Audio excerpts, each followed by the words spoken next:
Robin, can you hear me? We're going to get started once, the gentleman from the, Marine Corps arrived. They're running a little late. No worries. Just wasn't sure if Rob was over there making animated gestures, giving a report, or just chatting. He's chatting. Good afternoon.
Welcome to the meeting. Beaufort County Board of Education Joint Finance and Operations Committee meeting on July 23rd, 2024 in the District Educational Services Center, Conference Room E. It's also a remote conferencing meeting, and this will be live streamed on the school board's YouTube channel. We do allow public comments. Have we got any public comments? No, sir. We don't have any, that's fine. So the first item on the agenda is the Pledge of Allegiance. The flag right behind it. Pledge allegiance to the flag of the United States and to the republic for which it stands, one nation, under God, indivisible, with liberty and justice for all. Next, we'd like to have a motion to approve the agenda. I make a motion that we approve the agenda. We have a second. Ms. Boatright, would you give us a second? She's not on the committee, but Carlton can. Second. Any comments? All those in favor signify by saying aye. Aye. Opposed? Nothing. So motion carries. And we have no public comments. The next item is the U.S. Marine Air Station intergovernmental agreement. Who would like to take the lead? Well, why don't we start by heading and introducing our guests, if y'all could introduce yourself to everybody here, and then we'll hand it off to you. Do we need to introduce even ours? We'll go around the entire room. How about that? We'll start in the back, Kaylee. Hello, I'm Kaylee Eager. I am the Director of Procurement and Business Systems for Beaufort County School District. Wendy Cartledge, I'm General Counsel in the school district. Randy Majors, Facilities Manager for the school district. Good afternoon, Rob Corbin, I'm Program Director with Turner Townsend and Erie. I manage the bond referendum programs as well as the 8% capital projects for the district. Tanya Crosby, Chief Financial Officer. Robert Fishenberry, Assistant to the School Board. I'm Molly, Board Assistant. Paul Dallas, Chair of the Operations Committee. And Dick Garrett, Chair of the Finance Committee. Robert Odding, Chief Operations Officer. And Gordon, you go. Earl Campbell, School Board. Lloyd. Okay, and this is Lloyd Gordon, school board member. So you're first. Hello, Ms. Gordon, how are you? Kim? I'm Kim Fleming, I'm Deputy Director of Ops at the Air Station. And I also am right now the one in charge of the intergovernmental agreements. So Major Brian Alfaro, I am the Air Station Sergeant Major. Colonel Mark Bornum, I am the Air Station Commanding Officer. So, We're gonna hand it to them. I mean, Kim. Yeah, if it's okay, I'd like to maybe make a couple of comments, maybe give some context to the board and to the school and to everyone here about IGSAs in general and why we actually sought out the school board, Beaufort County School District for this particular one. And then I'll turn it over to Kim, who kind of talk a little bit more about specifics.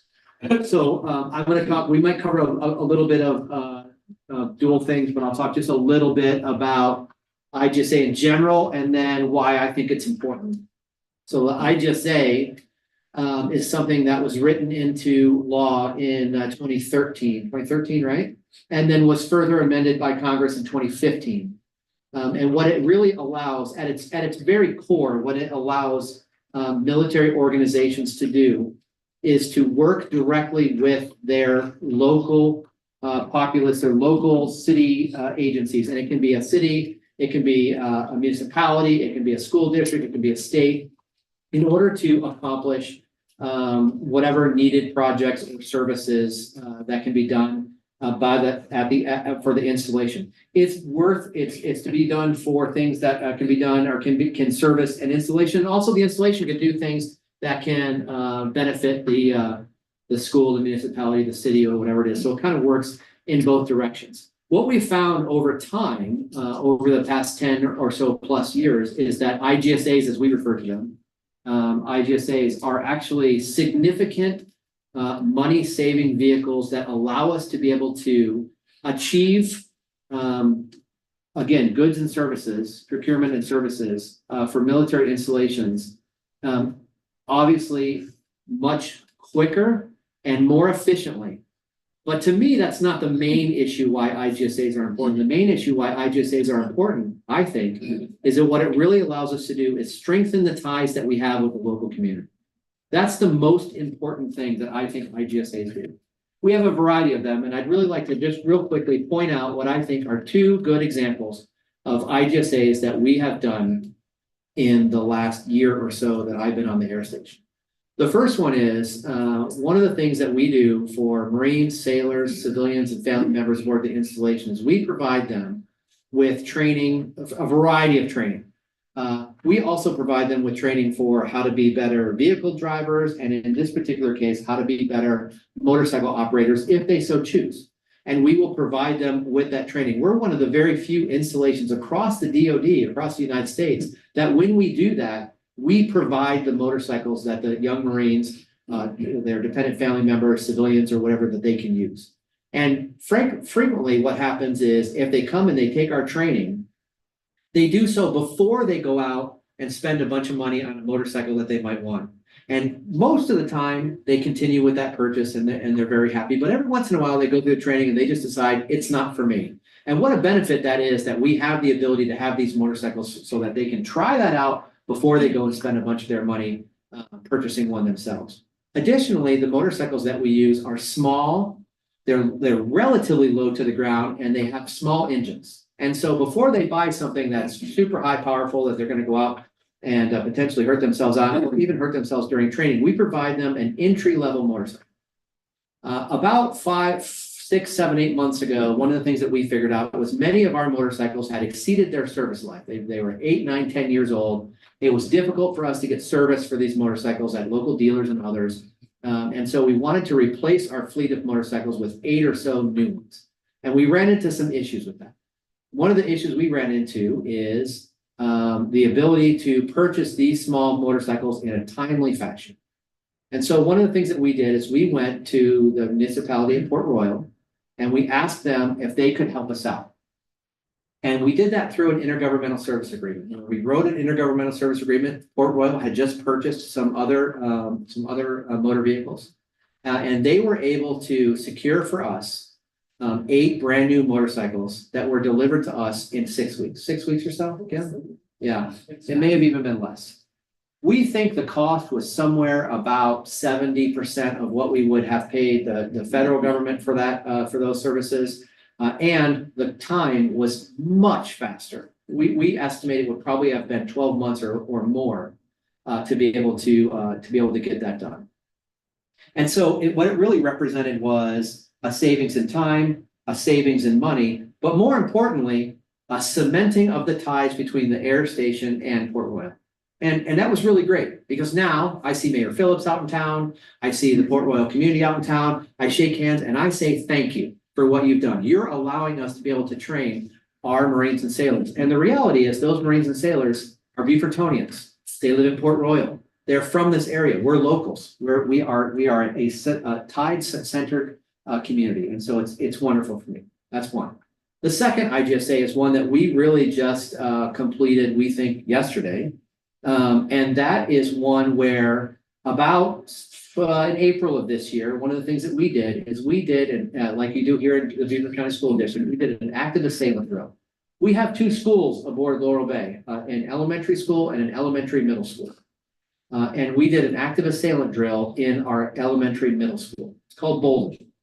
And in doing so, we worked very closely with the Beaufort County Sheriff Department. We worked closely with Burton Fire Department. We worked closely with NCIS, the FBI, SLED, you name it. Everybody was there. And even with the Beaufort County School District to learn the lessons that you've previously done. We've come to the training that's been right here in this building in terms of this kind of same topic.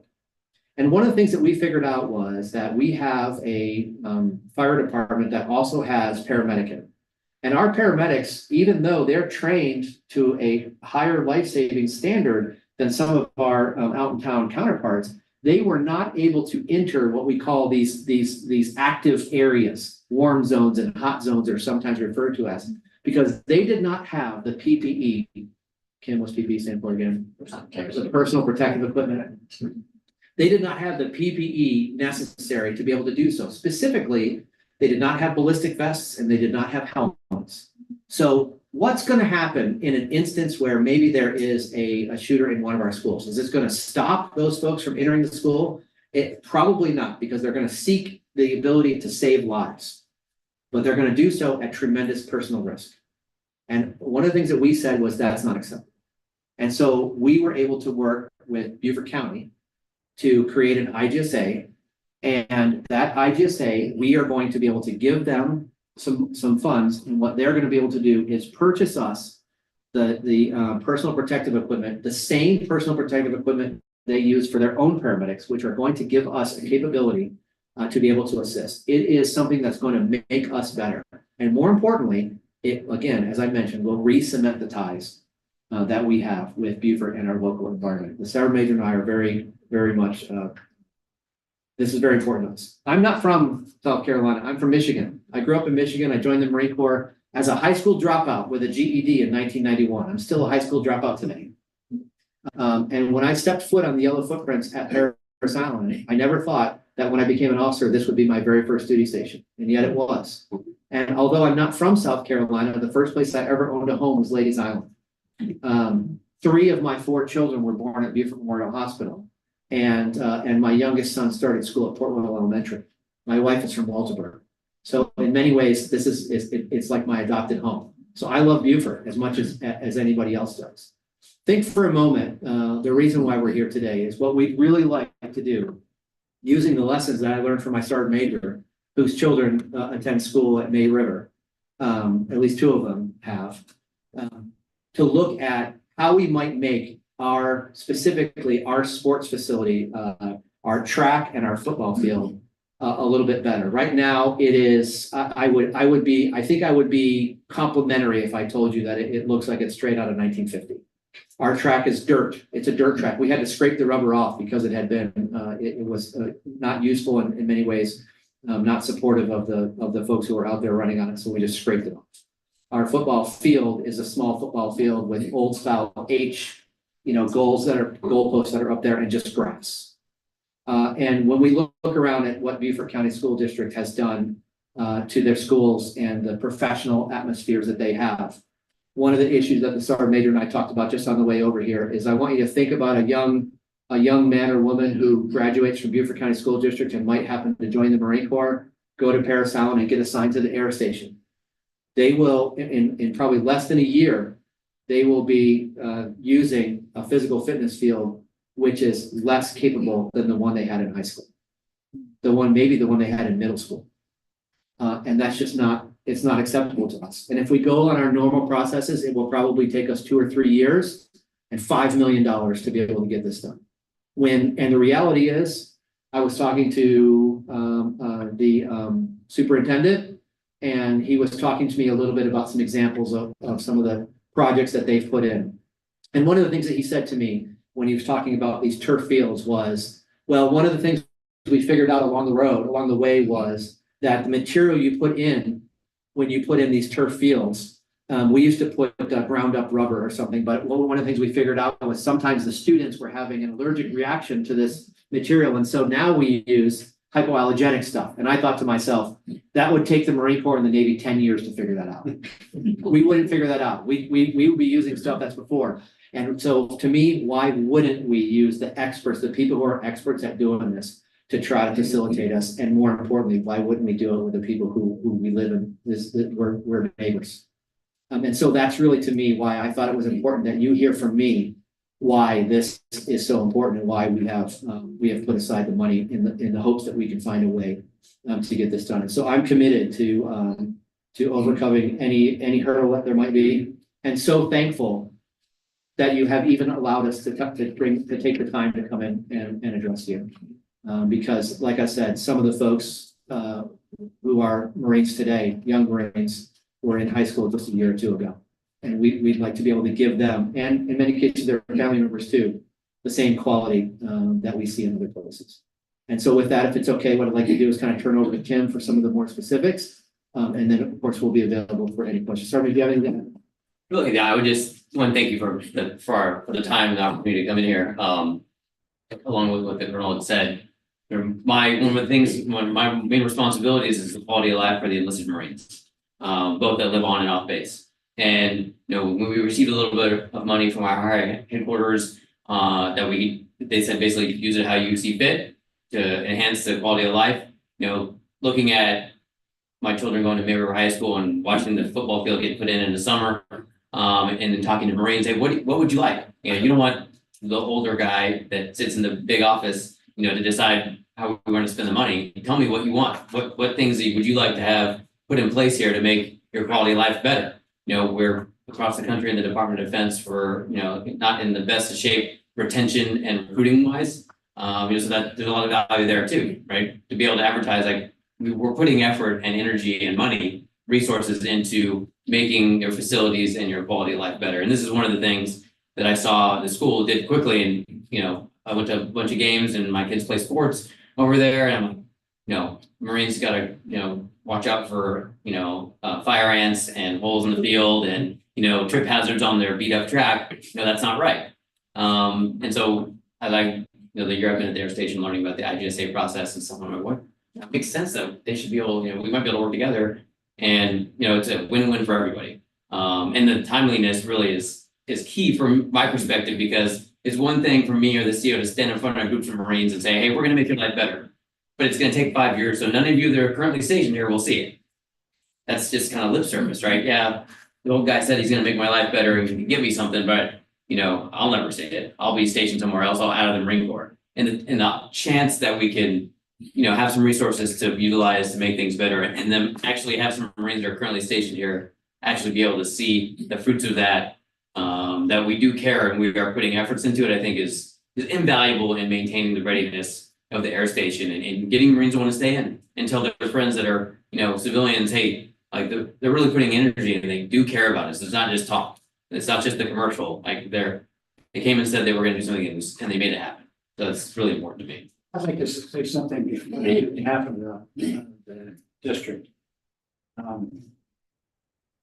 Beaufort County School District is the largest civilian organization in this county. We have a $500 million operations and debt service budget, and we take care of 21,000 students. We got a lot of schools, 33 schools, and building more. And it's always been my intention is to try to break silos that we have in this community between not only the school district and the county, but with our partners in the military. We're already a purple flag, purple star school, and that we have a great commitment to the military. But we could be doing so much together in procurement. You all can do some things that we can't do as well. And it's not one-sided. There's other things that you can do to help us. And to have a relationship is absolutely wonderful. I'm really glad that you're all here and eager to hear what you have to say. I think go ahead and start. I was echoing, before I start, I oversee all the IGSAs, and so I've gotten to work with Fort Royal, with the county, we have a range in Georgia. I've worked with the county down there. And when this topic came up of quality of life stuff and who should we best partner with, and kind of the stuff that we're looking at, I've had the pleasure of being on the clock as a member, even though here recently, the last few, ones I haven't been able to. And one of the key things with all of these, which we'll get into, is, who is your partner? Are they a good partner? How do they do stuff? And the one thing that I've taken away from the talk is you guys do not mess around with how you manage your projects. You do it correctly, you do it in a timely manner, on budget, and you produce a product that every time has been stellar. And you have the way you handle your process of contracting is by far one of the best I've ever seen, and I've seen a bunch. And as far superior, unfortunately, to some of the ones that we are stuck with, more often than not. So this idea that, I know it's a fly-by-night operation, we're not asking you to do something that you don't have the capability of doing, or your staff up to date hasn't indicated they aren't. And That has made a huge difference, you know, and I think a lot of comfort level is to say, hey, if we do this, can you actually do what we're talking about? And you guys prove it every day with your bond referendum stuff, to the tune of, you know, hundreds of millions of dollars. And I was here before when bond referendums didn't pass. And so I've seen, unlike them, I've seen the change over time, in terms of, you know, what a great job you guys do. So with that, I will hop into kind of just giving you an overview of the details of an IDSA and then ultimately where we're at in our process. IDSAs, this is just an overview of kind of the top line for what the actual authority says. It's a legislative authority given to us by Congress, to where back in the day with contracting, it happens today, with contracting now, it was really hard for governmental entities to enter into an agreement with them for, you know, construction type work, any type of work, to be quite honestly, is the process we have is not conducive to that kind of partnership, which it really is a partnership vice a transaction. And that is what this makes what we do with the local community entities, is it makes it a partnership, not a transaction where I'm trying to get the most out of you, you're trying to get the most out of me. And if it all works for each other, well, that just is a happy accident, where the goal of this is partnering with you all. But it allows us to do it sole source, where we can come to you directly and we don't have to put anything out for a competitive bid for the project. We can come and work with you directly to develop that partnership and the activities that come out of that. It does have some rules, but one of the big ones that I'll talk about in a minute, how we got there, is it doesn't require us to follow our standard contracting processes within terms of the federal acquisition regulations that we typically have to follow, which for us is huge and feels unnatural sometimes. And I know, like with your staff, like we've talked about that and kind of worked through it, because it doesn't feel like you should be able to do it. It's like, that seems such a wild difference in how we typically do stuff, but Congress actually intended it that way. It was very particular about it. And So particular, Kim, that after when it was initially introduced in 2013, they had to come back in 2015 and say, hey, listen, this is what we meant. This is exactly what we meant. Yeah, and they've also extended it to 10 years. If you go to the next page, you can kind of see the history of how it kind of evolved over time. It first started way back in 2002, out west in California, and they call it the Monterey model, is how they did this. And they had a project that was similar in nature, kind of actually to what we're kind of talking about today with kind of our processes for our IGSA with you all. And it served as a pilot, and they realized that it can work. And so then Congress actually put it into law in 2013 and extended that ability beyond that pilot test that they had authorized into an actual legislative law. And that allowed all of us to be able to benefit from it and work with our local communities. As the CO said, many of the attorneys at the time were like, well, you still have to follow all the normal stuff, to where Congress was like, that is not the intent. The intent was to ignore all that on purpose, because we think we can have a better partnership and it's not a transaction with those entities. So they clarified that in 2015 to make it very clear that the FAR did not apply, and that this is a separate legal instrument that is not just a modification of a contract, that it is its own authority with its own rights. So that was huge to have that clarification, because it really opened up the door to what was possible, especially because now the attorneys understood that that wasn't a mandate, and that it was an attorney thing on our side, where our attorneys were the ones that were saying that. There were partners out there that were willing to do it, and it was our attorneys that were like, well, you can't do that. So they clarified it. And then in 2018, they originally started at 5 years, but they've seen such a success. Congress came back in 2018 and extended the term to 10 years. And right now they're actually considering some legislation to extend it to 20 years. So it has been very successful across all the services, not just on saving money. If you can save money, that is great. And that's, you know, in the legislation, it says, hey, if you can do that, that's a benefit of doing this. But if it helps the mission in any way, it doesn't necessarily have to be cheaper. If it gets you more effectively and efficiently, if it contributes to a partnership over the whole, it doesn't have to be something that, hey, we're just getting something for, you know, on the cheap. So they made it very clear that it has a range of benefits, of which saving money is a goal, because our processes are so expensive and cumbersome. But there are lots of benefits for doing this that don't necessarily result in monetary savings. Any questions about just kind of how it came along? The next is, I actually stole this from the Army because they did a really good job, surprisingly. You didn't say that. This just goes into kind of what do we benefit from it, which I talked about a little bit.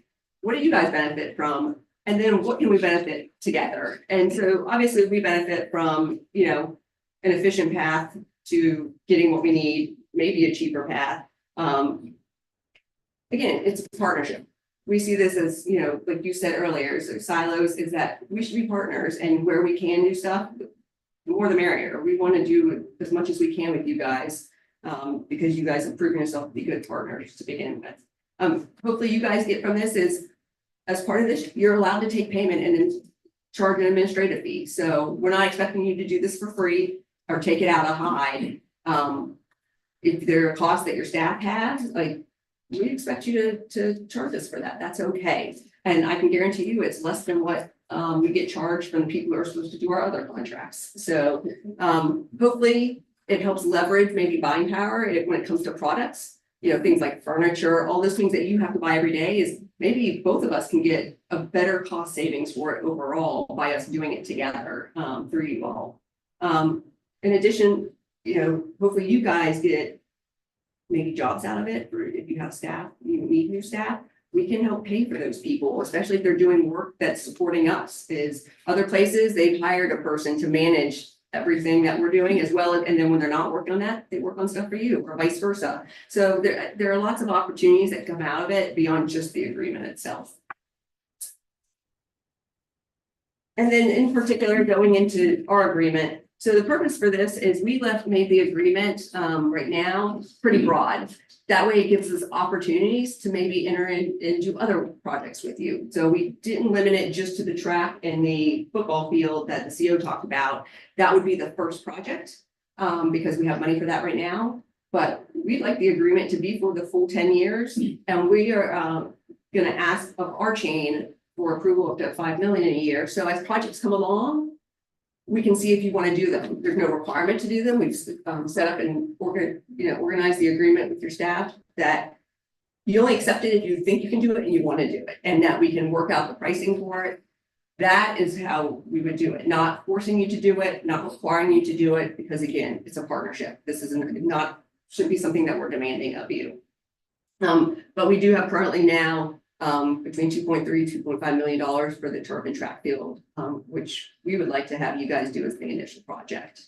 But in the future, it could be things from furniture. You know, you guys, as part of the bond referendum, you know, you're putting in a new kitchen at one of the schools, you're doing paving and parking lots. You know, all those things for us are things we need every day too. So we see this as an opportunity to maybe do much more in the future, especially if, say, that estimate is an estimate that we estimated. If you somehow came in less, well, then we could use whatever's left over to do another project with you. The way this agreement is structured is it allows us that flexibility when the time comes, so we can make the best use of the dollars.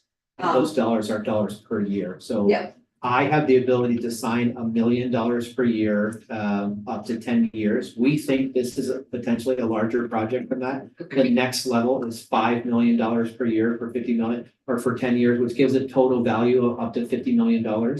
We think that's the level at which we would ask for it to be signed. That's my boss's boss. And so we think that's probably the appropriate level.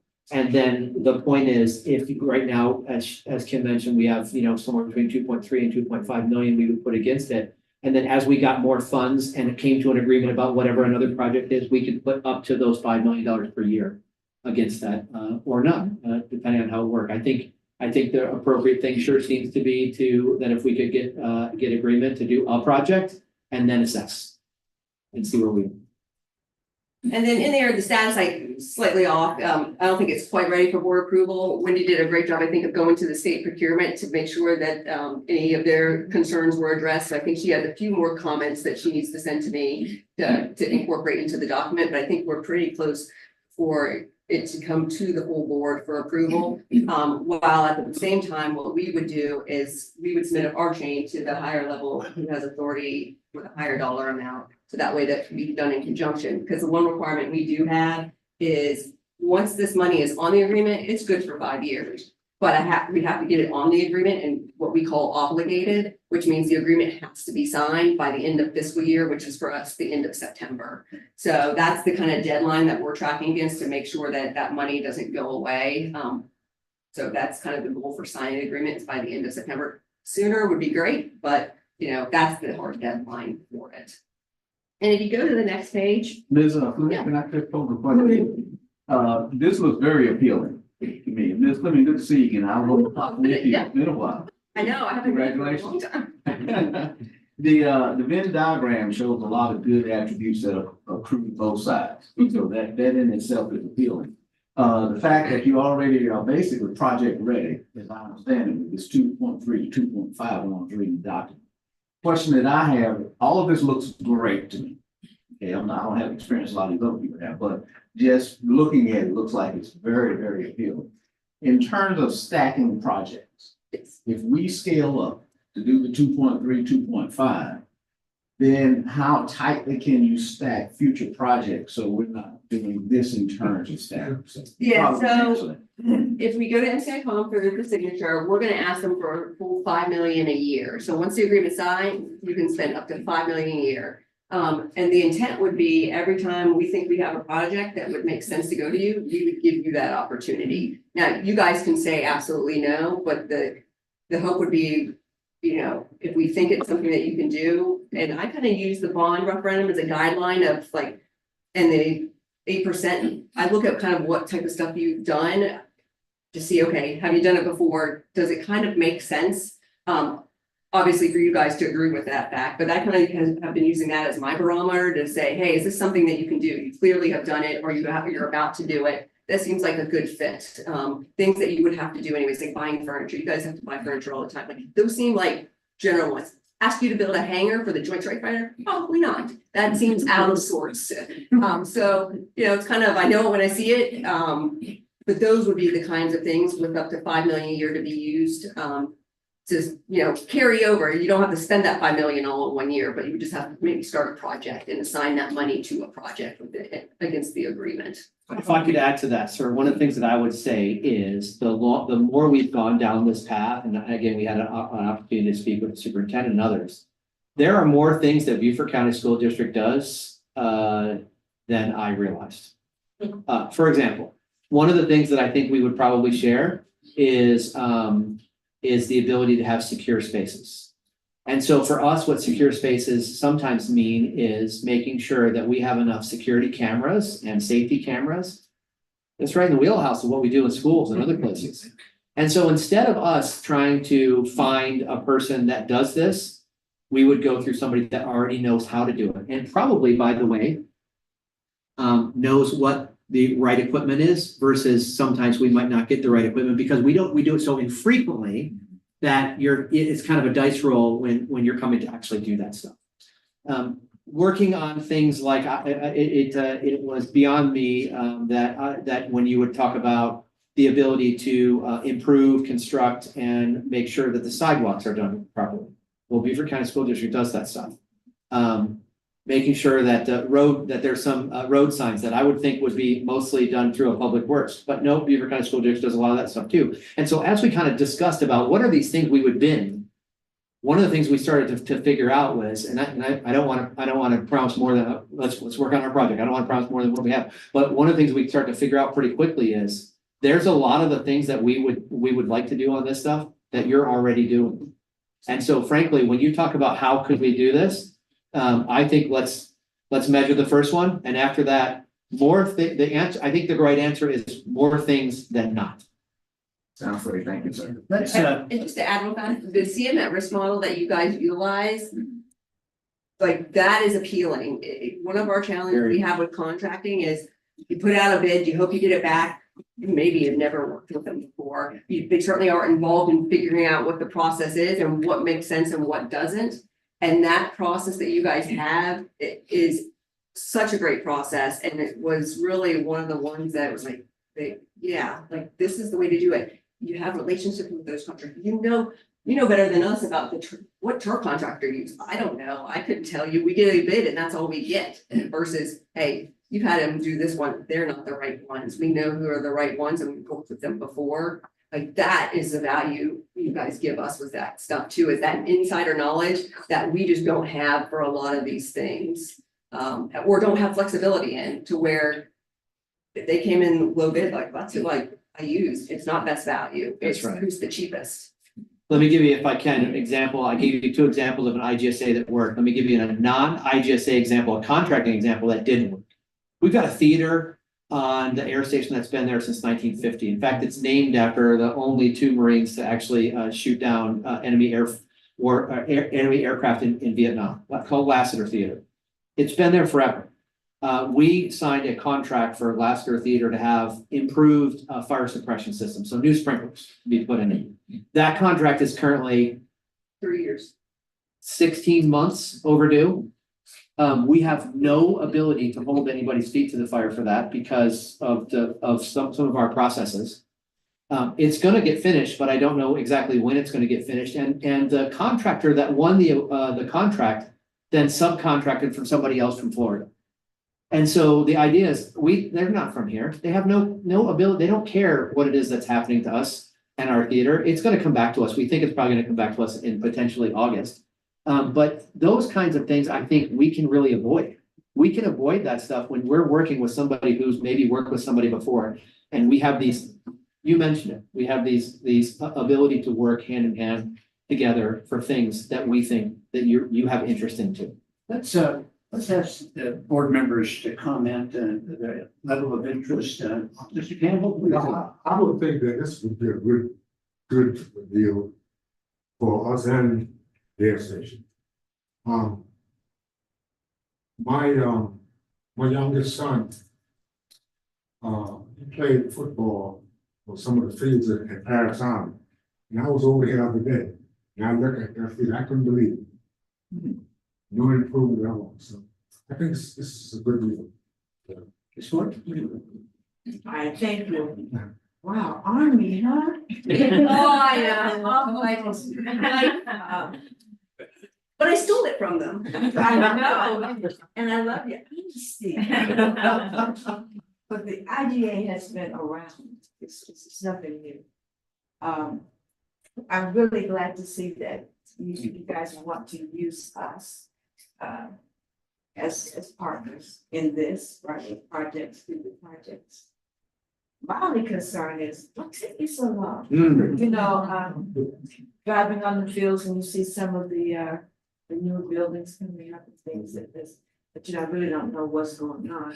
But then when you talked about, you know, the turf and lunch and ordering chairs and tables, things like this, that second nature to us. I would like to see us go into an agreement if we can, if the board so desires. But I like the honesty that you're putting here. We have something that we need, you have something that we need. And I think that partnership is what we all need in this particular community. So yeah, I can't look at the things because I'm having cataract surgery tomorrow, so I'm sitting here looking at and listening to what you're saying. For $5 million, 2.3 to $5 million projects. Small projects. Those are what? So those are small projects. Yes. Yeah. It's a good start. It's a good start to something that could be bigger. Let's get rolling first and then we can maybe expand. I have lots of ideas. Lots. That's what I want to hear. Kim helped me get feedback from almost every enlisted Marine on the air station when we got some money from our hire, and we went and asked them, like, what do you want? And they give us all, we have a long list of things, and it's not just those types of things. Right. There's lots of different things, Now, but those fit really well in a lot of, you know, the wheelhouse of what the school district does. But I mean, there's lots of spaces that we have that look a lot like yours. You know, that I think we very beneficial. Yeah, I was just looking at the carpet squares and we like, I know building that I want. Thank you. Ms. Boatwright, you have anything? Thank you, Colonel. You know, this hits two of my favorite things, supporting the military and reducing bureaucracy. So I'm in full support. And anyway, I'm not sure I fully grasp the nuts and bolts and the details, like what would be required, how this would all work out, what exactly the ask is, and that may be because I'm doing this from home, and so there's a lot of, it's hard to be really focused. So if I miss that part, I apologize. But I guess that would be my only question is, if we're all in support of this, kind of what would be what would actually have to occur? Yeah, I can answer a couple of those questions. So for the IGSA, the way we have set it up is it's a blanket agreement, and in the appendix, we have outlined the process as we have a project, how we'll submit it to them, for them to evaluate it, for you guys to decide, is this a project that we want to do or not? For you guys to kind of give us an idea on what the pricing would be, and what requirements would come with it. Like, hey, we know that on our side that this is going to require a stormwater permit or whatever. So that way you guys have a clear understanding of what we're asking you to do. It'll have a scope of work. In fact, we pretty much for the first project are stealing your scope of work for the turf and track field because you have a great scope of work. So we're probably going to regurgitate it back to you if we get to a signed document. So we'll give you all those things for your staff to look at, to then acknowledge, say, yes, this is something we want to take on. I think you guys said you would send it to the board for an approval to make sure that, hey, this is one that you're in agreement that you want to enter into as well. You mean each project? Yes, so just so they can understand, I mean, it'd be very similar to the way we do our CMR contracts. Yeah. We'll have a base contract structure, that'll be our agreement, and then we'll have amendments that will add to the agreement. So each project will be an amendment, and we would bring it to the board unless we start getting a lot of them. We may have to streamline that in some way, but early on, we'll bring them all to the board, let you know that we're considering this and why we think we can do it, and then y'all would approve it, and then we sign the amendment with the military. So it's kind of the way we're set up already, just by adding different amendments, we do the same with them. And then your process, you utilize your process for contracting. We are not involved in that. That is y'all's process. You do it the way you do it for any other project. That's right. The only caveat is when it goes to execution, I think, is we kind of talked about the fact that maybe we would be doing the QA/QC, at least either one overseeing. You guys do it and we double check. Yeah, we're gonna figure out that process just a little bit more clear. So that way it hopefully reduces some of the risk on y'all's part in terms of making sure a project's done. And then we would, you guys would invoice us and we would pay you, hopefully before you have to pay the contract you hired. The only caveat is you have to competitively compete any contract you put out. But if it's part of a master competition, once it's competed, you don't have to redo it for every single project. Yeah, so in other words, if it's already been competed for other schools, then you could just add it to that. Yeah. To the one. So whatever your normal process is for those types of things. Yeah. Do you have anything else? Yeah, no, I just want to say, I see a lot of synergies between the two organizations and what you're trying to achieve. The process Mr. Otting had just mentioned is very modular. So my question about how we sort of tighten up the stacking so we don't have these resource ebbs and flows, to me, that's answers. Because they do this, they do it all the time, add on, in addition, maybe not yet, in the queue. And they do it very well. The finance groups works very tightly. So there's very good documentation. We're focusing on closeouts, efficiency, those types of things, so we can track our efficiencies. So I'm very supportive. I really like what I've heard. I have a little experience working in the federal government, and the military. I wish I had this kind of opportunity and didn't have this. And I had to work in the Army Corps of Engineers, which is not very good. What I'd like to do now is to ask our staff for comments and problems, issues, things. Start with you, Ms. Crosby, our Chief Financial Officer. What's on your mind? So initially, as we talked about, this was sort of foreign to me, and at first I was very reluctant because of all of our procurement rules, and the more I've learned about it, I think this is the third meeting we've had basically. And we really got into some details in our last meeting and I really started to think about, as Ms. Boatwright is mentioning, the details. How does this operationalize? And so there were initially some concerns about staffing for me. Our staff we're pretty lean staff. We have to have people to support one another, dual training. But as I hear more about it, I think that we can manage, what Mr. Otting is going to have to staff up a little. I will have to staff up a little bit in finance, but I think that there's some pieces that we can make it work for sure. First of all, from a cash flow perspective, I'm not certain yet about how the timing of cash will come in as payment if we need to pay out before. So we may need to, as part of the approvals through construction, we may need to identify some funding source, sort of some reserve funds to be able to have cash flow available to go out and then be reimbursed for it. Yeah. So that's something that we would do. We would certainly separate our general ledger accounts so that they would have their own separate set of accounts and with different projects. We already have staff working on trying to identify what the account structure might look like. Overall, we have people in procurement as well. Would simply add on to any new procurement, any RFPs or RFQs, add on NCAS as another participant in, like, just as if we do any other cooperative purchasing agreement with other school districts or other entities, we would add them to the agreement. And that would allow us to flow through the same process, and then a member of their staff would be included in our RFP committees. And then again, and as projects get underway, their project managers would work with ours on site. So we've already kind of thought through a lot of those logistics. And, I think I'm at a point where I think we can make this work and without any burden to staff. And, I think it's a great opportunity for us.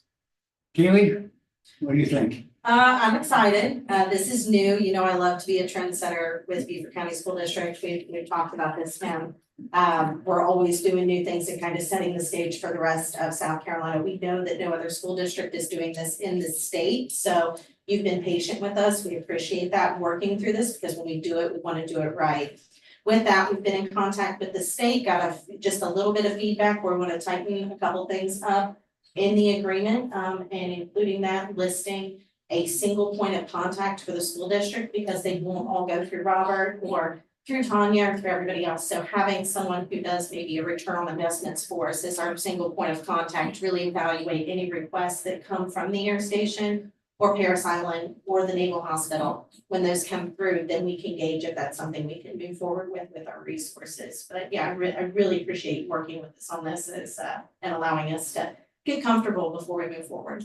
That transitions us to Wendy. What do Yeah. you think? So I am excited about this too. In the beginning, I had no clue what this was, so I've been doing a lot of research.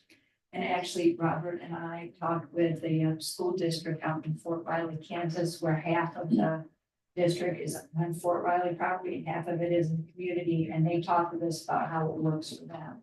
And it's worked very well for them. Now, the way that they do it there is that, say it's a $5 million project. So the Army deposits that into the school district account. So they have those funds there and they're waiting for the project to begin and disperse from there. And then at Fort Riley, they're charging 8% administrative fee for doing the work. But they told us that they've been doing per field for them and doing some other fields and other construction. They actually helped with the construction of school, and it worked really well for them. So I'm just working on all this legalese because I want to make sure it's exactly right for everybody and make sure that we're all working together.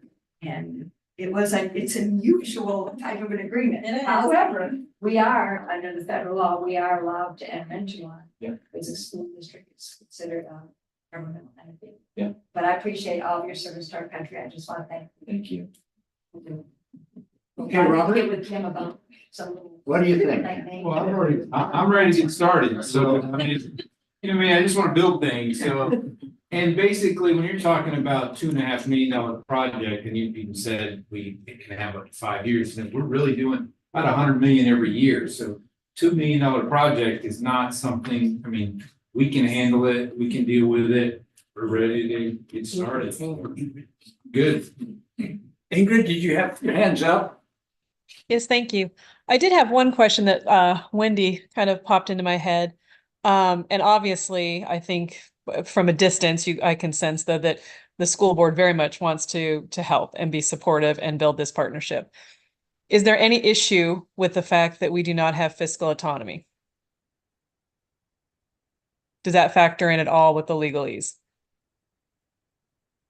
The county has to approve our budget. This is capital project. This is us doing capital work. Right, the fiscal authority would be more in line with the operating budget. And these would be, the reserves I would recommend would be, old bond premiums and interest for any cash reserves that we might have to front in advance. So they would be capital project funds, that are at the approval of the board, authority of the board. So in my opinion, that wouldn't have any impact. Can I just tag on that? That's a great question, Ms. Boatright raised, and I'm glad to know that there's comfort with it. I think also the benefit of actually partnering with the Marines. You folks have a very high signature, high, approval and acceptance. I mean, you're doing better than some other groups in terms of your recruiting, so you got that out there. So I think it benefits us in terms of the appearance and the optics to also do that. So I'm the only concern that, was expressed was how do we scale up, and if we can stack those projects tightly, it just becomes more efficient, and this group has done similar things on a short timeline. That segues very well into our public affairs. And Candace, what do you think? Oh, I'm always happy to promote productive partnerships.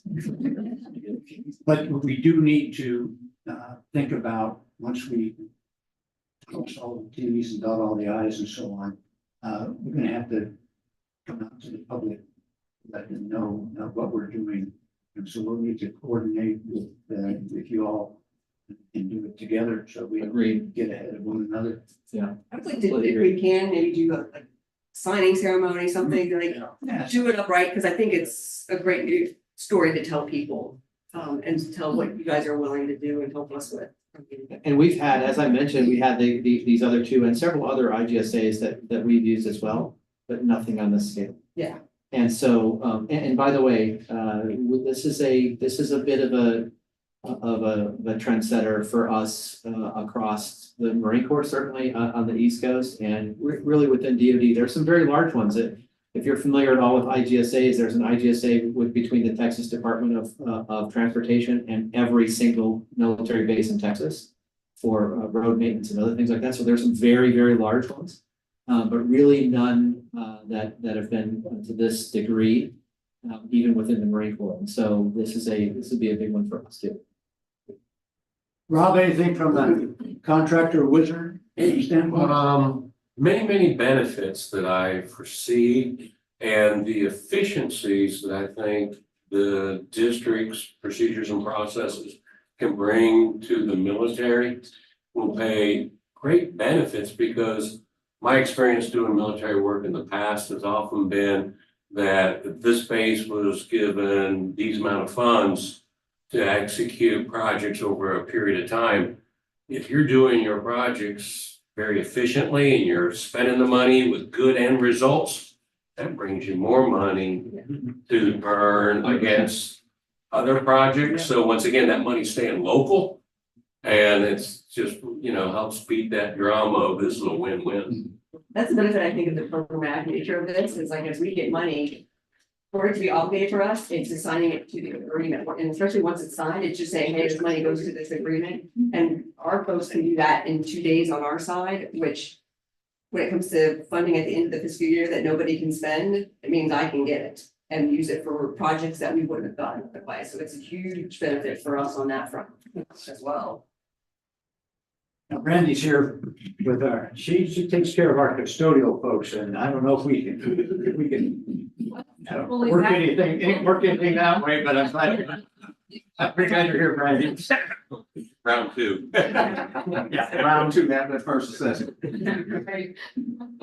I think that covers every question, and I really appreciate becoming and the offer. I think, we are prepared to bring it to the full board for approval once we get all the. Well, that's the next, once we get the agreement finalized, we'll bring it to the board in executive session. I don't know if it'll be, our goal was the first meeting in August, hopefully. The second. If not, it may be the second. There's not a second meeting in August, it's a work session, just to let you know.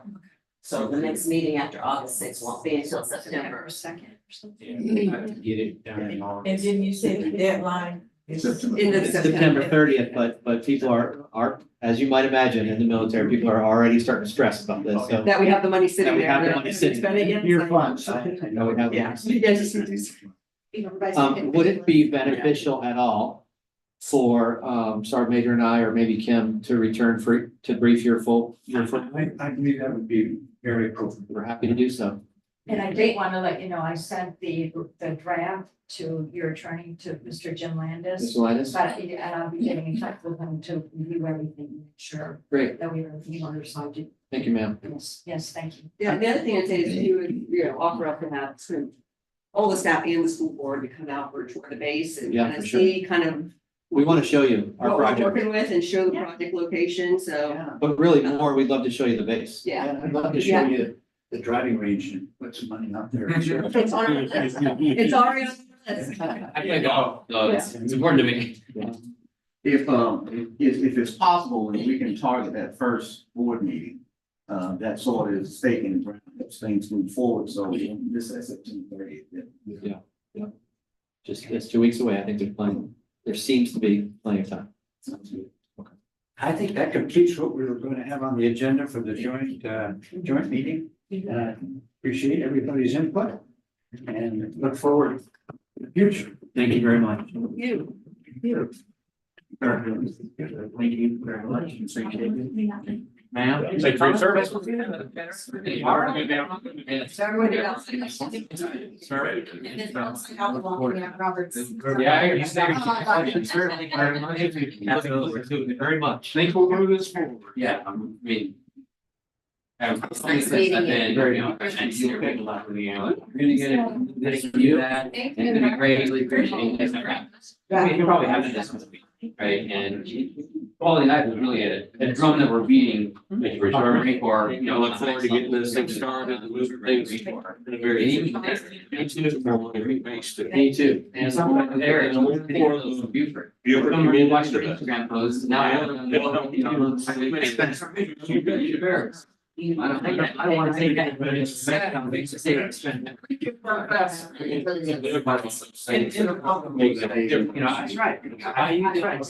That's why I'm saying, like, a little bit of time period with the Marines there. Absolutely. And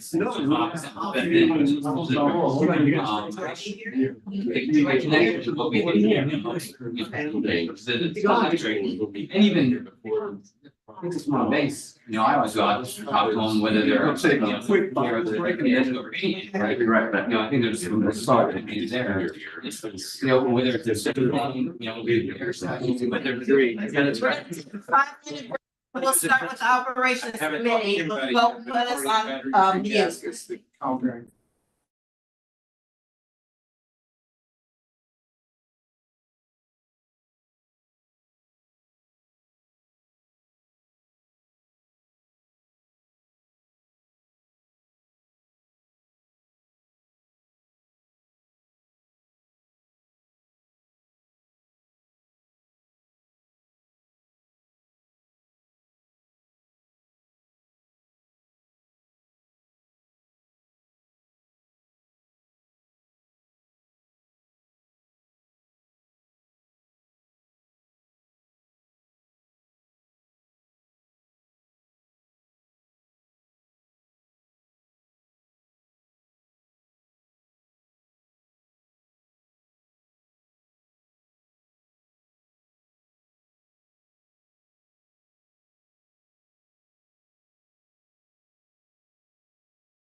We have everyone?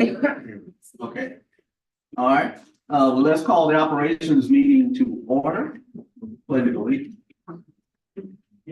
I pledge allegiance to the flag of the United States of America and to the republic for which it stands, one nation, under God, indivisible, with liberty and justice for all. Thank you. Okay, is there a motion to approve the agenda? It's already been approved. It's already been approved? Yes, sir, so you just have to keep It's it rolling. rolling. Just roll on. Okay, construction update. Yes, sir. Good afternoon, and thank you for the opportunity to provide an executive construction updates for the 2019 bond referendum that will be followed by construction updates for the 2023 bond referendum and the 8% capital projects. For the 2019 bond referendum monthly project updates, there is one red traffic light and one yellow traffic light that's in the report. Robert Small's Leadership Academy on slide 3 has the red traffic light. It's due to the remaining site subcontractor work, which we are now down to the decommissioning of the force main and installation of the Beaufort Jasper Water and Sewer Authority meters. That work is now forecasted to be completed in the next 2 to 3 weeks, but if you remember, we had shared previously that the contractor J.E. Dunn failed to meet the original substantial completion date. Notice letter was sent to them, putting them on notice of the district's intent to go after liquidated damages at the rate of $750 per calendar day until that work has reached substantial completion. And right now that figure is running as of today a little more than $68,000 and counting. Wow, okay. If I may just. Sure. It looked like what I read was that initial basically letter that they are not compliant was April 23rd, 2024. Earlier this year, is that something? Yeah, it was in April. Correct. Okay. That's when the time started. And so they have they made effort to correct it or? Oh, yeah, they've been making headway and it's just taken a little longer. They even provided us with a management schedule to complete the remaining pieces, and for various reasons, let's continue to draw out. You folks on top of it? We are. Okay. Moving on to the yellow traffic light that is in Well Branch Early College High School, slide 19. The CM for that project, Charles Perry Partners, Inc., is really struggling to provide the district with pay applications with required supportive documentation. And this is resulting in delayed payments to the firm as well as to their subcontractors and delaying to finish remaining items. The district is preparing a notice to cure to be issued to CPPI, and we fully expect that to be issued early this week. Just have one question on that one. Then it looks like Charles Perry Partners shows up again on some others. They are one of the firms that have been selected, and we have, I feel, gone above and beyond the call of duty to try to assist their team in understanding, what the district's looking for with the pay application. And when we receive one, we send back very detailed information as to why it's being returned and what is required to, address so it can be resubmitted. And once it gets resubmitted, and it's accepted, it goes right on into the process of getting prompt payment. But until then, we don't pay. So the other question is, in future iterations, are we looking at what particular indicators that we would now add so that they don't come through? If you understand what I'm saying. Are we looking at the amount of work that is going their direction is what you're asking? Yes. We are. Okay. That's it. Thank you. Fair enough. All of the other items for the 2019 are in the report that are active, and they all have green traffic lights for being on budget and schedule. Moving ahead, talk briefly about the remaining project closeouts under 2019.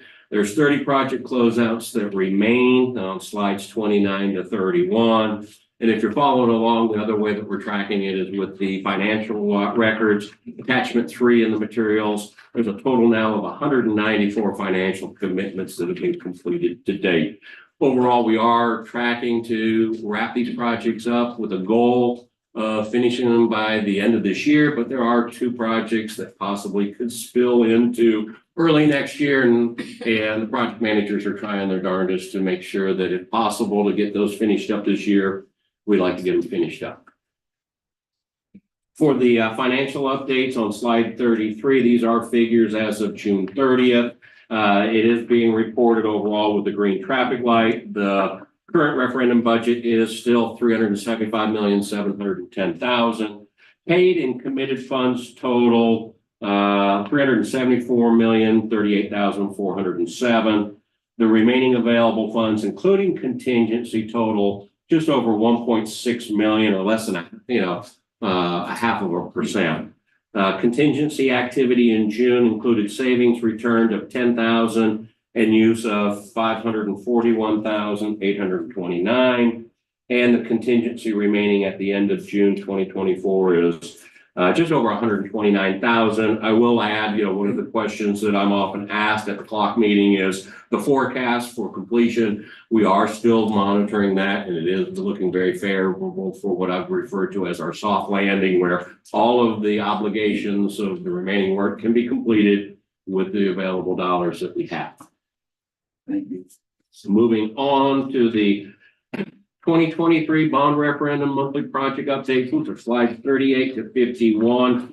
All of the projects being reported on have green traffic lights, and I did want to take a little time to highlight some of the progress a little more in detail that's occurring with the 2023 bond referendum at May River Elementary. Those are slides 38 to 39. Our plan review of the 50% CDs took place last month.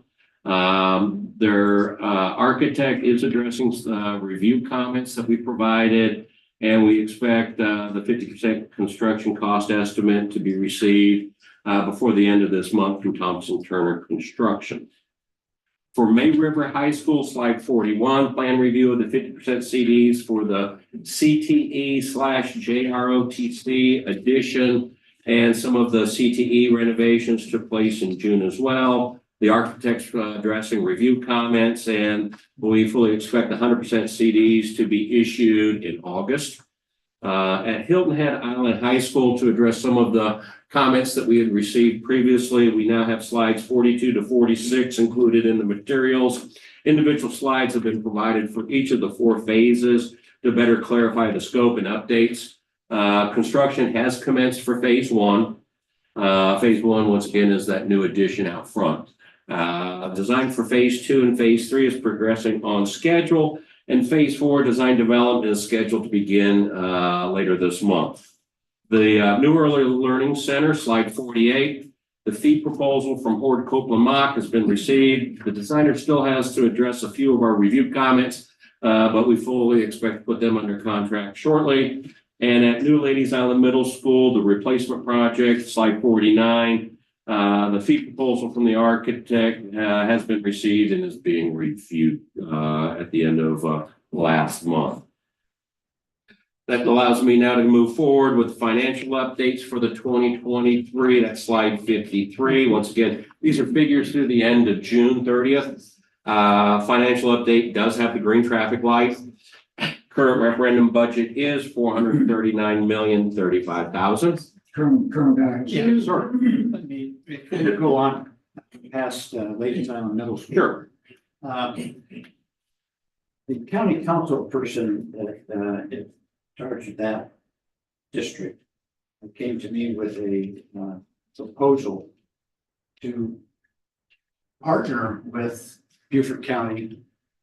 There's a piece of property to the west of the road that goes into Ladies Island Middle School. It's undeveloped right now, behind the golf cart place. Yes.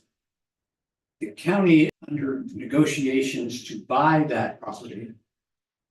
And they want to buy that property to develop it and put in possibly a park, possibly a, kind of outdoor performance art kind of thing there. And they would be interested in hearing our comments on, since it'll be right adjacent to our property. And the possibilities of using our parking lots as overflow for events that occur down the road when they, Like nights and weekends. and so on.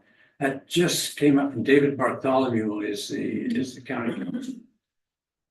Talked to me and asked me what I thought. I mentioned it to Robert. And I think we probably need to, when you get a chance to talk to the county and they are a little firmer on what their plans are and where it's going, probably need to brief the full board or this committee first, and the full board. This one. Thank you. Yeah, that sounds really interesting. Is that school used on weekends in case that we I mean, the current building, there's not a church or anybody that uses it on the weekend. There's nobody usually. Are we still gonna keep the little house that's out there? That's something that's an item for discussion. We're gonna have to discuss that. It's early childhood, is that? Yes, yeah, and that's one of the things we're gonna be talking with SIC and all that, whether it has to be saved or not. So that is yet to be decided.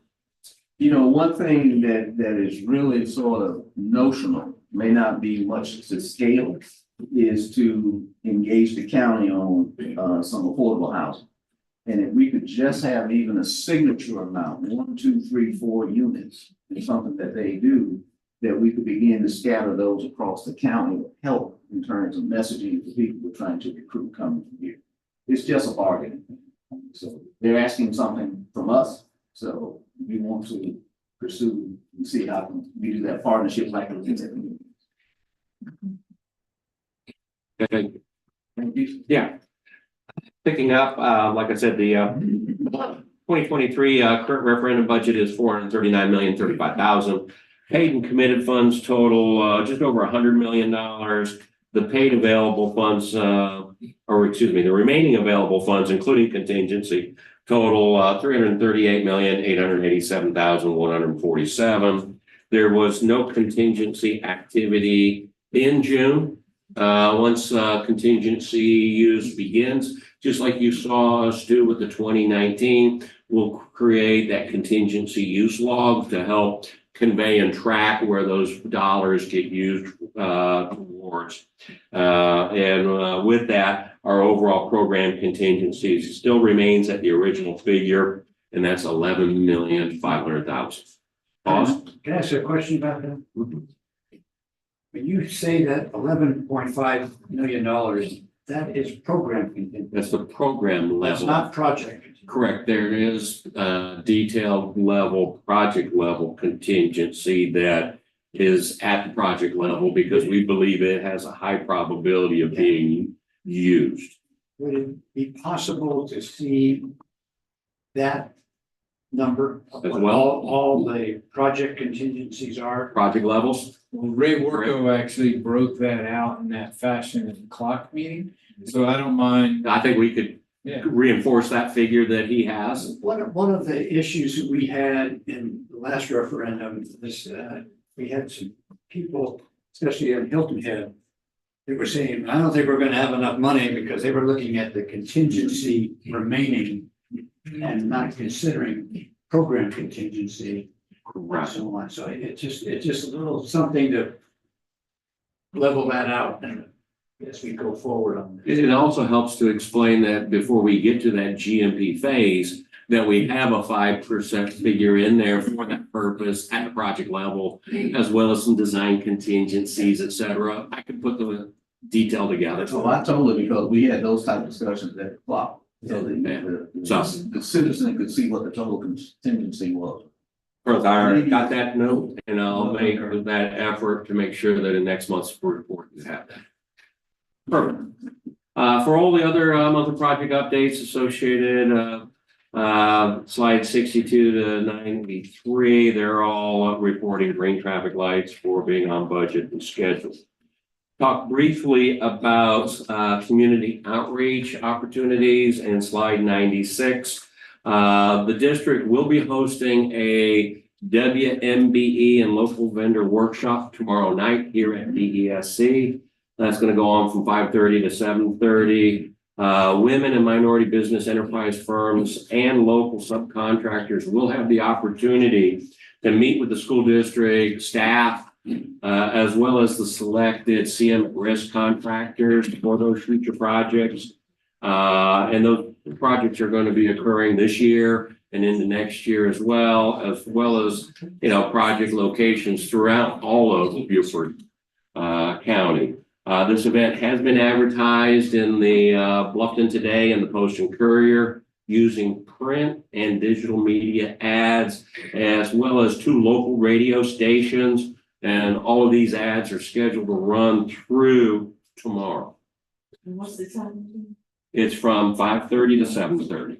Y'all have your special called meeting, so we're moving to the tech lab. We were gonna be in the media center, but so if you want to stop by the tech lab, that's where we'll be meeting while y'all are having your special. Right. And we're gonna put up some notices to redirect stuff, folks. Did somebody contact the director of the Black Chamber of Commerce? Is that? Marilyn Harris. Marilyn Harris? Okay. So if I could tag on, we had a presentation last time and we were struggling about the WMBE. And so one of the things that may be an opportunity is to go through more of the community association. So sometimes there's a church and we have a listing of about 50 of them that would be helpful. And then they speak among themselves. So you actually begin to actually penetrate a whole different network. And then it can maybe expand power. Yeah, and we've had those type of conversations with the clock, and if we get the opportunity to share those contact points out, we would be glad to do that. That's good stuff. Moving on to the last piece that I like to report on each month, request for proposals and request for qualification, infamous RFPs and RFQs. RFQ 24012, that's the professional design services for roofing consultant. That AIA agreement has been executed now, so that has come off our to-do list. RFQ 24018, that's professional design services for Ladies Island Middle School, Replacement School, and the new Bluffton Early Childhood Center project. The AIA agreement for Ladies Island is being routed for signatures, and the agreement for the Early Childhood Center is pending a few revisions to the design consultant fee proposals that we received. We asked for some changes. As soon as that gets finalized, we'll go ahead and get that agreement routing for signatures. The RFP for the CM at risk services at Ladies Island Middle School and the new Bluffton ECC is being prepared. We were hopeful that it would get issued this month, but it will get issued just as soon as it can. And then the RFQ for civil engineering services associated with our new parking lots and resurfacing at JJ Davis and the parking lot reconfiguration at St. Helena Elementary School and St. Helena Early Childhood is likewise being prepared currently. That concludes my executive construction update. Are there any other questions? Anyone? Nobody. Looking good? Thank you. Yes, ma'am. Yeah, I just want to say, we have a list of ecumenical partners if you want to send information. Oh, good. Right. Thank you, ma'am.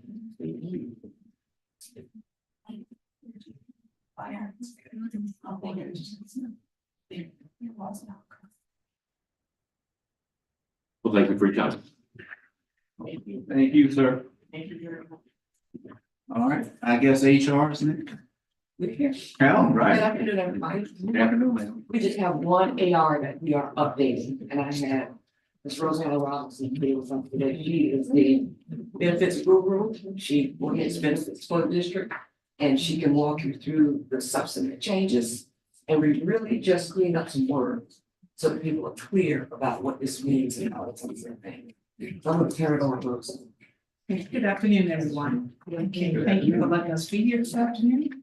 And as Ms. Walton just said, we just cleaned up some wording on our HRS 16, our staff leave absences, because we wanted to make it very clear with the paid paternity leave on there as to what the definition for full-time employees were as far as the district standards was, and the amount of time that those employees can be eligible to use that, take that leave for. So, and we also wanted to make it a little bit more similar to what the PPL policy for the state that the governor signed on. We enacted our own version a little earlier in January of last year. The governor didn't actually sign off on until April of last year, so we were a little ahead of the game. So now we just want to kind of mirror a little bit more what the actual state policy saying. So there is no big changes. Everybody that is considered a full-time employee is still eligible for the paid paternity leave for 30 days or 10 days if they are not the primary custodial parent. And they can do this for birth of a child, adoptions, and also for fostering as well. That comes into play. Like I said, we just updated and wanted to make it a little clearer, a little cleaner, and to kind of mirror the state policies. As you can see, the red line and what we took out and what we updated and everything. It is no glaring differences. Any questions? Yes, sir. What are we paying now for sick leave that we're people that live in the district?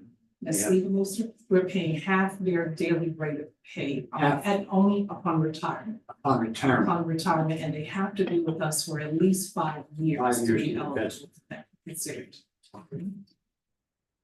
Any other questions? If Ms. Robinson, I was in another meeting this morning and there was discussion about the federal minimum and versus the exempt. Does that come across the HR so that you have, ma'am? That hasn't come across yet, but I did see you. Okay, okay, you did. Okay. Yeah. So, yeah. Okay. Thank you. Thank you. Thank you. You return to work with you.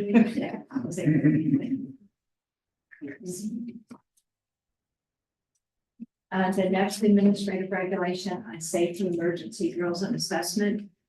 We have updated the administrative regulations to more compliant with policy that's mandated by the state.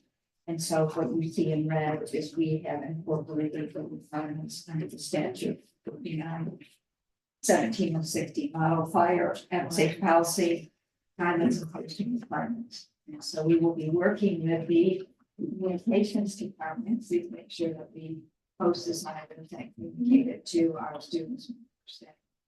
Turn this way, because it's featured. I need to, we're going to make sure we post this so everybody's aware of what these requirements are and that they're in compliance with it. Keeping us safe. Thank you.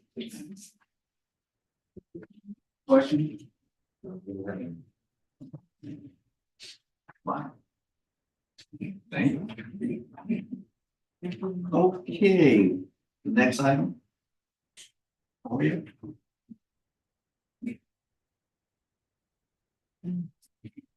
This will be quick.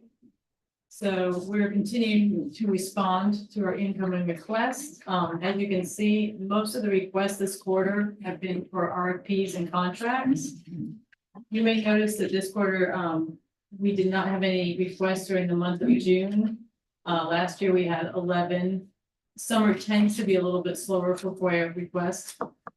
And but one reason for this, I think, is that we have seen a decline in repeat requesters this quarter. And that does make a difference. But if you have any questions, you can always see all the FOIA requests in great detail on the website. I was when I went through that list, I was really surprised about the number of people who basically for any contracts, details. Yeah. Is that normal? Because I hadn't seen that frequency before. I think it is normal. I mean, we've always kind of had that, but it just seemed to be a bit of an influx. I mean, we work very carefully with Kaylee. I don't want to speak on behalf of procurement or anything, but it could be that we've had more things out there. And more people, wanting to see how they ended up, that kind of thing. Yeah, we've had some big contracts. I mean, like the custodial, that's a Yeah. really big contract. Ladies on Middle and the New Bluffton ECC are not small either, so that's what you're seeing. A lot of these, they're trying to see why they lost, why the people won it, basically. Very good detail. Why they were not selected. I'm surprised at some of the cost factors that people had to pay, but they still afford to stay in. Yeah, they do. Typically the companies do. Any questions? Any- I'd be still looking.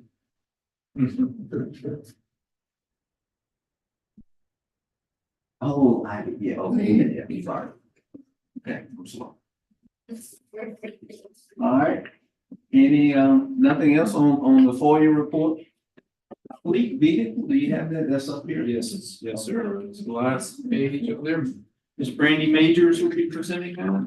This was a request of, and actually it was a request of Mr. Smith. He actually doesn't have, he's not here, is he? No.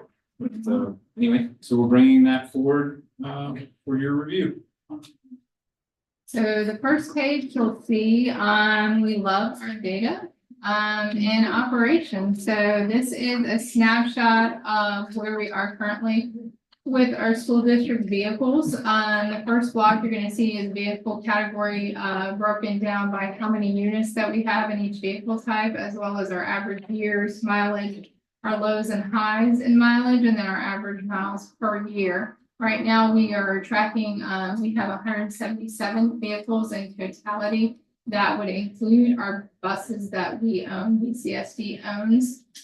If you kind of navigate through this document, you can see we've just gone through and we've arranged that beginning set of data into some other categories. So you can really start to pull and focus in on how we're tracking with our vehicles by category, our composition of vehicles. Right now, our percentages, our highest is 33% being vans, which is reasonable because a lot of our maintenance vehicles and our food service vehicles are vans.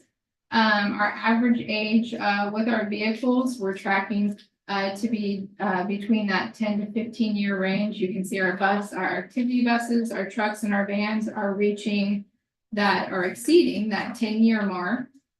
Moving down the page, we have our average miles compared to average age by vehicle category. So again, those three vehicle types, our trucks, our vans, and our activity buses are tracking to be on the higher miles, higher age. And then our last category is average mileage by vehicle category. So I will tell you, it's good to see this information. I'm glad that this was requested because it was good to see this information to just ferment and give me personally some view into the fact that the last few years when we have gotten momentum to source vehicles, these three vehicle types are trucks, or vans, and activity buses. Those are the three vehicle types that we've really been pushing to try to integrate back into our fleet and remove some of those aging ones. I will tell you, we have faced hurdles, as most organizations do, when it comes to procuring vehicles. During COVID, we went over 3 years and we could not procure a vehicle through state. We even got to a point where we put a solicitation out to try to procure vehicles with basically whatever was on the lot was what we were going to try and buy off of you, kind of thing. So we are now seeing that we're coming kind of full circle on that. So opportunities to purchase vehicles where we would be years out and we'd sit with a state contract vendor for a long time. Now we're starting to see a lot of those state contract vendors that we can procure items with actually have vehicles ready to give us a fleet vehicle for.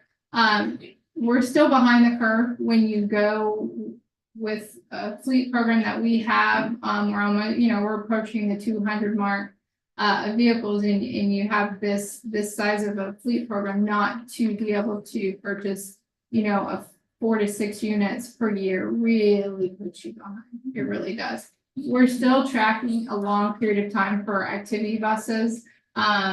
We ordered 4 activity buses a year and a half ago in November of 22, and we procured those through a solicitation. We received so far to date 2 of the 4 buses, and the 2 of the 4 buses were delivered within the last 30 days.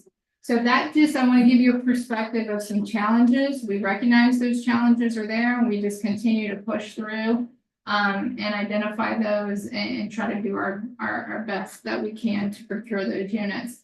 The last 2 pages after your data sheet that lists all your categories you're going to see, it's just a standard asset listing of all the vehicles that we have currently in the school district, as well as, you know, generic information for those vehicles, their numbering systems.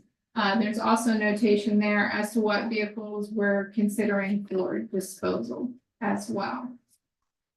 The last part that I wanted to let y'all know about is something that we are doing to give our fleet vehicle program a little bit more accountability and also create a better tool for us to have forecasting of life cycles on our vehicles. So right now, really, we look at mileage, we look at year of the vehicle, and then we look at, okay, how many times are we getting calls or requests to have this vehicle repaired? But we don't really have a central system to pull all that data into right now. We've been able to partner with a company who is an asset management company, but they have a great tool with a fleet management component. And so what their system does is allow us to bring our mileage, our year, our maintenance, our service records, and bring all that information into one system, and then it gives us a life cycle rating. And then those vehicles, based on whatever parameters we set, those vehicles that are dropping and having the life cycle rating in the red category range, we can now start to say, hey, wait a second, now we've got a more visual tool that's going to tell us from year to year, not only what needs to be replaced, but also help us better forecast and project for how much funding we really need to start to turn the corner on replacing our vehicle assets. So that is all the information I have right now. There is one more thing. We do have an AR, and it is an AR that I've spoken with Robert about, and that there will be a potential in the future to revise some of the language in the AR. So just let you know that will be forthcoming eventually. It's regulation OS-41. Okay. And there's 2 parts. It's transportation service is the initial, and then the subset to that is OS 41.1. Yeah. We're almost ready. Ms. Majors, I'm sorry. Ms. Majors, Mr. Colonel, I got Yes, sir. A couple, 2 questions. One, have you heard any more from the state about the requirement of seat belts on our buses, our school buses, and our new activity buses? Do they have seat belts? I have not heard any requirements as far as that goes. There's been pros and cons on that. You know, there's people that are opinions that they're needed and there are people that's not. Buses are designed to protect the people inside without seatbelts on, because they're designed with a frame beam to the middle that doesn't allow it to give very well. I mean, so yes, I have not heard any more from the state on it. How about our new activity buses? Do they have seat belts? I will double check, but I don't think they have will seatbelts. say no right now, but I can double check that to make The sure. last thing is, this is really good. And I really think the initiative to bring a accounting system in to anticipate our depreciation. You know, if this was a business, we would be depreciating these vehicles, and at a certain point, the depreciation would tell us when to get rid of them. And this comes up to me because, frankly, we have a short period of time where we're going to have more capital funds available. And one of the best things you can do when you have I won't say windfall, but when you have some extra funding, is to put it into your vehicle fleet, because that has immediate payoffs. And generally, the gas mileage is better on the newer vehicles, and of course, the maintenance costs and the warranty that you get with that vehicle for the first couple of years. So that's one thing that the finance, we need to be cognizant of that. Because there's oftentimes a tendency to use these funds for things that don't have a positive financial benefit. And I'll use for some examples, band instruments and football uniforms and everything else. They're great. We buy them, but there's no productivity enhancements in those items. And when you can use capital funds to improve productivity, we do that with our automation, but we also can do that with our machinery and with our vehicles. If I can add to that, Tanya and I have already had that conversation and one of the main reasons, if you'll look on here at the buses that we have, you'll notice a lot of them were purchased in 2017, which is not a good thing. I mean, I don't want to make a massive purchase of all these buses again. We need to get in a habit of a rotation. Exactly. But we're gonna need a pretty good push forward, a big start, because so many of these were purchased in 2017. So they're coming up on 10 years old, and I forget how many there are in all, but it's a big number. Good point. And Colonel Guy is right. We used to look at the tractor trailers and all configurations and say, okay, when not only the mileages, but also we looked at the maintenance records by vehicle. So we could know if one had a propensity or one brand had a propensity to break down, we're not buying that anymore. Yeah. Well, that's one of the good things about this software program. It selects your priority of vehicles to be replaced based on the records of that vehicle. So that kind of takes the human element out of it a little bit. So that's a good thing too. I'd just like to add on one more thing. I love the way you present your information. Yeah, I do too. Love it visually, so I don't have to read a lot. It's sort of points, you read it very quickly to where, you really need to focus your attention. I'll relay that to our data operations specialist. She's phenomenal. Julie, Oh, really? yes, Julie is phenomenal. So she just got added to our holiday. We give her the information and she just makes it, she makes it beautiful for us, so thank you for that. She has skills.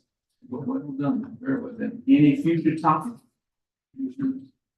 Transportation discipline, right, one that we're tracking, so. It's the only one I have. Anything else from any of the people who are here? Board members, office members? Anyone else? Okay. The next meeting.